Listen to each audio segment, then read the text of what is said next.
Well, hello there, folks. It's week 19 of my painting diary for 2021. And I've got quite an interesting mix of stuff for you to show you this week. So, if you're not familiar, this is my diary. Every week I put up well, at least I try to put up a video every week of how the stuff I painted that week. And it's a mixture of things from projects I'm working on to commissions I'm doing to just random models that I liked the look of and wanted to paint. All right, so let's get straight into it. The first thing first, as you can see in front of you, is a large lizard man Warcry warband, I believe. So this is for a customer. It's actually a really mixed bag of stuff here. So you got there's a Games Workshop game, Underworlds, which is the Shadespire and all those various expansions for it. There's a few of their models in there. So I know this guy, this guy, this guy, and this guy are from that set. So you can see they're more updated in terms of details and stuff. I like the puffing out of the cheeks for blowing the bowpipe. So you got some skinks, a skink character. Man, I remember the back in the days of Warhammer Fantasy, a skink character like this would have been great. So you got some nice models for this. This is obviously the Shadespire warband. I'm calling it Shadespire Underworlds or whatever. Mixed in with regular Games Workshop Saurus and stuff like that. For example, this is the old school Saurus Warrior. I say old school, it's the most updated version. And then this bad boy here, and this one, and this one, these are from Mies Miniatures, I think. Don't quote me on everything I say. I'm pretty positive it is. So this is from Mies Miniatures. This is going to be obviously for the Kroxigor. This is another Saurus character and a Salamander. And then of course at the back here, you got the Slann Mage. I'm not going to pick that guy up because A, he's fully metal, which means he's quite heavy. But also, he is a master of chipping. Even with a hard coat spray, the model is fully metal and just any little touch and it chips. These guys over here are Saurus Warriors on cold ones. I gotta admit, thematically, I was never a big fan of lizard on lizard as a lizard cavalry, but they came out alright. What else we got? We got a chameleon skink in the back here. This is also from that Shadespire warband. I love the fact that he's got that little frog there, and that's how he poisons his darts, by jabbing in the, I don't know if you can see that, by jabbing in the little darts into the frog's mouth. That is hilarious. It's also a really cool miniature. I quite like that. Chameleon skinks are cool. So yeah, a little priest, skink priest. He's really cool as well. So obviously I've not played Warcry yet, but this is I've painted for this customer before. I've done the Sky Dwarves and something else which I can't think of off the top of my head now. But yeah, so this is finished now.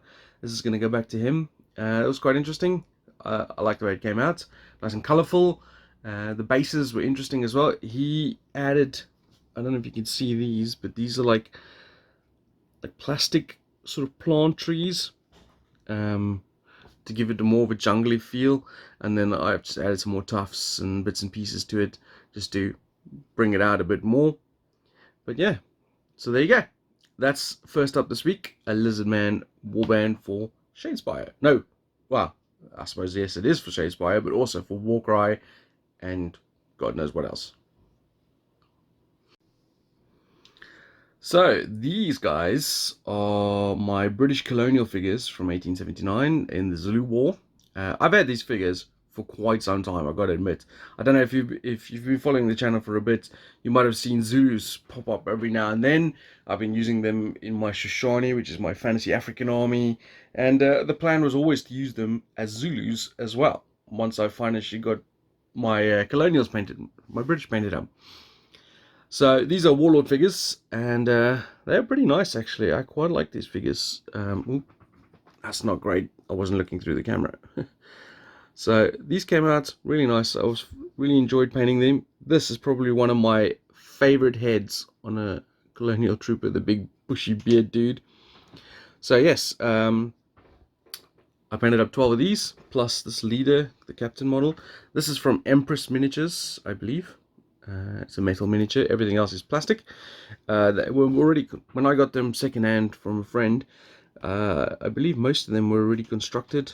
I'm just trying to think now. Yeah, I think so. But yes, so I'm going to be using these for the men who would be kings initially. And I'm going to be building up a few more. I've got another sort of 20 odd colonial troopers built up. I also got some more figures from Perry Miniatures, so I can do a little comparison, see what they're like. That'll probably be up in next week's thing, because I'm quite into it at the moment, and I'm really enjoying painting up these colonial troopers. And I'm looking forward to actually getting some of this to the table, because I've got about, I don't know, 50, 60 Zulus painted already. So anyway, that's at least a start. You know, I obviously need a few more. You can, in the gods, the men who would be kings, you can have a unit of 12 of these, which is standard for Daniel Mercy's Osprey rules, you know, units of 12. But it's not necessarily to have 12. You could make them units of 10 or even 8 if you wanted to. So this is 12, which is a full squad, but I might bring them down to squads of 10. I don't know. We'll see after I've played a few games and see where it goes. Anyway, though, that's the first unit done. Let's see what else I've got. Alright, what you're looking at here is just some peasant figures, basically. This is a mixture of Black Tree Design and Village Attacks, which is a board game. I don't know, basically in some of the games I like having little peasant mobs. They make thematic sense in some of the games, and you know, scenarios and stuff require them sometimes. We played a game a while back, I think it was a Dragon Rampant game or a Lion Rampant, I can't remember, and I needed some peasant figures and I didn't have any painted, and it was annoying me, and therefore I had to get, you know, I don't want to use unpainted figures in the games, so they had to get to the painting station.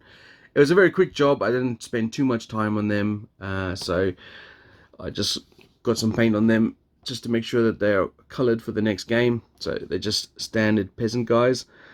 These metal ones over here are the Black Tree Design ones, and then these guys are the Village Attacks board game figures. So this one, this one, this one.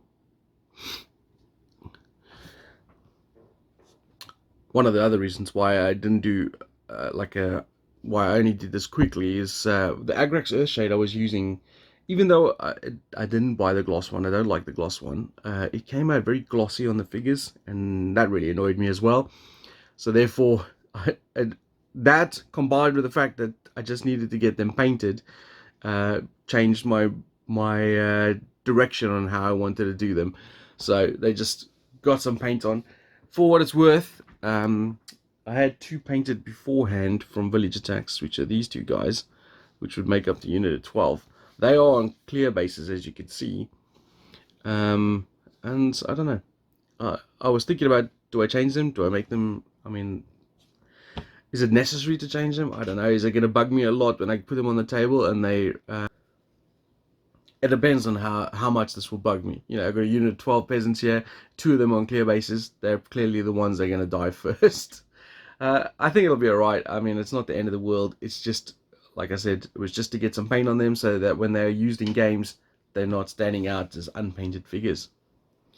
Okay, so that's all I've got for this week, which was 12 peasants, or 10 peasants, 13 colonial British troopers, that large lizardmen army of, I don't know, 25-30 figures. So it's not a bad haul. Next week I'll have some more stuff going. Got some more variant things, including some more British colonial troopers, some of those which I've even converted, kit bashed, and some scenery and all sorts of bits. So I'll see you guys next week. Have a good time.